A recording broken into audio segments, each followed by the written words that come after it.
Hey guys, welcome back to Just a Geek in the Garage.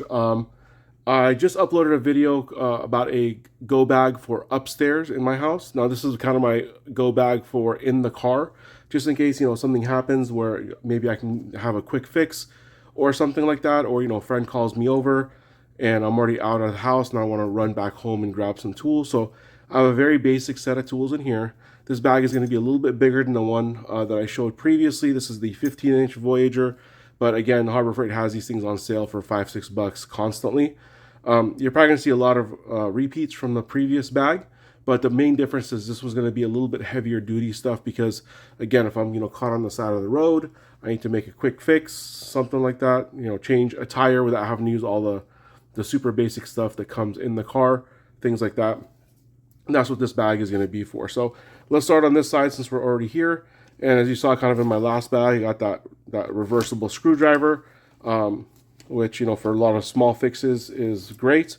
And then I have, a little mini pry bar as well. And then in this one, I have kind of a full set of very, very basic pliers.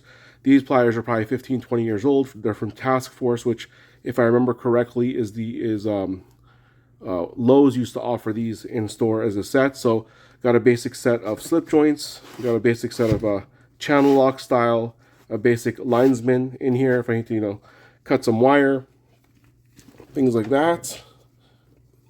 Move this around. Sorry, it's hard to do on camera. Next side, actually, let's continue with the pliers. So over here, I think we have our needle nose and our diagonals. Yes, so needle nose here, diagonals here. So again, super basic set of pliers, but you need to do something really quick. They're going to work for you. Have a basic set of Harbor Freight scissors. You can't go wrong with scissors. And then a really old set of just Pittsburgh screwdrivers. So let's now move on to the inside. Let's see what we can see. So this is something I got in a really old car that I got a long time ago. But it has these gloves, so if you're working on something dirty, it's there. They're also high vis, so if you're trying to flag somebody down at night, you can. And it comes with some of these extra plastic bags. So like, if let's say you need to change a tire, and you're putting the old tire in the trunk or whatever just to hold it, it's not gonna make a mess in the trunk because it has its own dedicated bag. Moving in here, have a set of adjustables, adjustable pliers. Adjustable wrenches. I don't really like adjustable wrenches, but again, sorry, you can't even see that. Adjustable wrenches, but if I can't find the size for something that I need, this is good to have. Basic box cutter, basic Pittsburgh wire cutters and strippers, just in case I have to fix something electrical while I'm there. And then what is in here? Sorry, it's kind of stuck in here. Oh, this is actually the stubbies of that Pittsburgh set. I think it was a six-piece set. I think they still sell a version of it for a couple bucks for if you want just some basic screwdrivers. And moving on, let's actually turn this around one more time.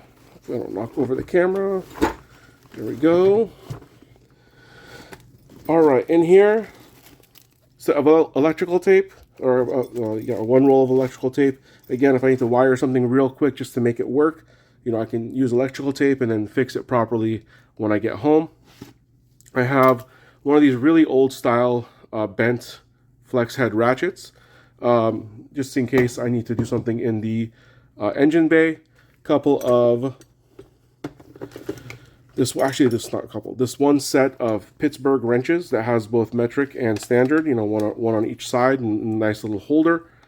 And this thing, you can usually get it for about $15, sometimes cheaper. So to have a comprehensive set in there, or at least a basic set, is great.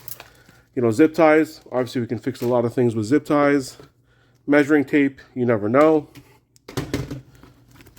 A flashlight that runs just on regular batteries, just in case one of my other flashlights is dead.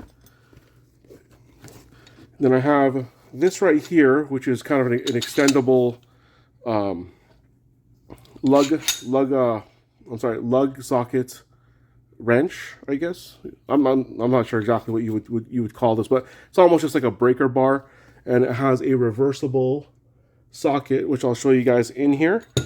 So you can use that, and it works a little bit better than the provided ones in a car usually. Super basic hammer.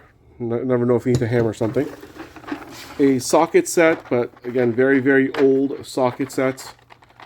You know, looks similar to the Pittsburgh one that's offered now. I don't even know what this is. It doesn't even have a name on it. So, but it looks, you know, the pieces are identical to what comes in the current Pittsburgh socket set that sells for, you know, $5, $8 or so at Harbor Freight currently.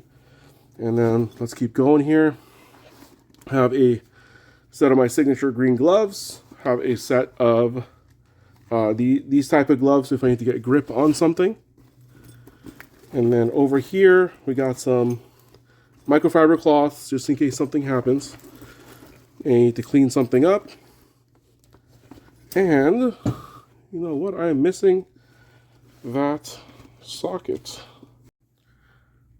Hey guys, sorry about that. I actually dropped the camera. I'm still kind of working on getting my rig set up here properly since I haven't been making videos for that long. Actually, if you guys have suggestions on that, please leave a comment down below. If you are on YouTube, you make a lot of videos. What do you guys use to record, especially from kind of this overhead angle like this? So anyways, to continue on, so I was talking about this little breaker bar that's extendable, that's designed for lug nuts. And I did find the lug nuts that go with it. They're actually hiding where the stubby sockets were. And basically what this has is there's two different lug nut sockets that fit 4 different sizes. And they're just kind of that pass-through design where it just goes in here. And you can use both sides of it. And this tends to be a little bit more useful than the little guy that they give you when you buy the car. So that's one of the reasons why I keep that in there. So again, just kind of like my other bag, I tried to keep kind of cheaper tools in here, stuff that I've had forever or just kind of picked up along the way. Don't necessarily want to throw it away, but it's useful to have in the car for, again, usually just emergencies or someone kind of calling me over, asking me to fix something really quick. So I have 90% of the tools I would probably need. And then I have one other go bag other than this is the car one. The previous one was the one for the upstairs. And then I have one that's a little bit more comprehensive where if I know for a fact I'm going to somebody's house or somewhere else and there's a lot more things that I think that I'm going to need, and it especially has things like power tools, I'll usually grab my Milwaukees or something like that to toss in there as well, so that way I can make short order out of the job. So tell me, what do you guys think about this go bag for the car? Am I missing something? Do you think this would work for you? Please comment down below and please like and subscribe. Thank you very much. Bye.